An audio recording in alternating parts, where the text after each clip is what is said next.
দিনের ব্যবধানে পুঁজিবাজারে ১,২৫০ কোটি ডলার খুইয়েছে ভারতের অন্যতম বৃহৎ শিল্পী গোষ্ঠী আদানি গ্রুপ, যেখানে গৌতম আদানির সম্পদ মূল্য কমেছে ১,৫৭০ কোটি ডলার। মার্কিন পুঁজিবাজার সংস্থা SECর সাথে আইনি জটিলতায় জড়ায় প্রতিষ্ঠানটি, আর এতেই আস্থা হারান বিনিয়োগকারীরা। বিস্তারিত জানাচ্ছেন নাদিয়া ইসলাম তুলি।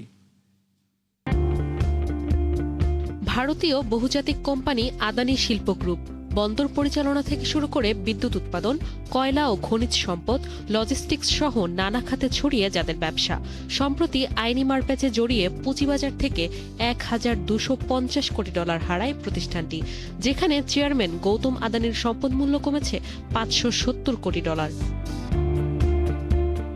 তথ্য বলছে, সপ্তাহের শেষ কার্যদিবসে বাজার থেকে আদানি গ্রিন এনার্জির মূলধন কমেছে ১৪%। এছাড়া আদানি এন্টারপ্রাইজের ১০.৭ ও আদানি পাওয়ার হারায় ৫.৭% শেয়ার দর। ধস নামে ভারতের শেয়ার বাজারের অন্যতম প্রধান সূচক সেন্সেক্স ও নিফটিতেও। এতে একদিনে ৬,০৮,০০০ কোটি রুপির মূলধন হারায় বিনিয়োগকারীরা। এক দশকের বেশি সময় ধরে জালিয়াতি করে নিজেদের কোম্পানির শেয়ার বাড়িয়েছে আদানি গোষ্ঠী। ২০২৩ সালে এমন প্রতিবেদন প্রকাশ করে মার্কিন শেয়ার বিশ্লেষক কোম্পানি হিন্ডেনবার্গ রিসার্চ। সে সময় ১০ কোম্পানির মোট বাজার মূলধন কমে ১,০০,০০০ কোটি রুপি।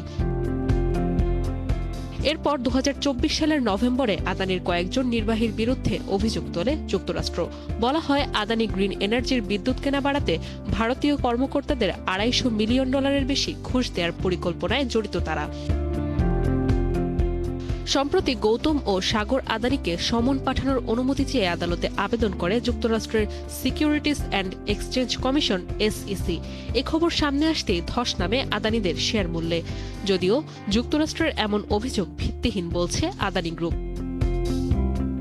যুক্তরাষ্ট্রের আইন অনুযায়ী যেসব বিদেশি কোম্পানি মার্কিন বিনিয়োগকারীদের কাছ থেকে অর্থ সংগ্রহ করে, তারা ব্যবসা পেতে ঘুষ দিতে পারে না। এছাড়া মিথ্যা ও বিভ্রান্তিকর তথ্য দিয়ে বিনিয়োগ আহ্বান আইনত নিষিদ্ধ। আদানির শেয়ার যুক্তরাষ্ট্রে লেনদেন না হলেও মার্কিন বিনিয়োগকারীরা বৈশ্বিক ব্রোকারেজ কোম্পানির মাধ্যমে শেয়ার কিনতে পারেন। যেখানে বিনিয়োগকারীদের স্বার্থ জড়িত, সেখানে হস্তক্ষেপ করতে পারে মার্কিন আদালত। নাদিয়া ইসলাম তুলি, ৭১।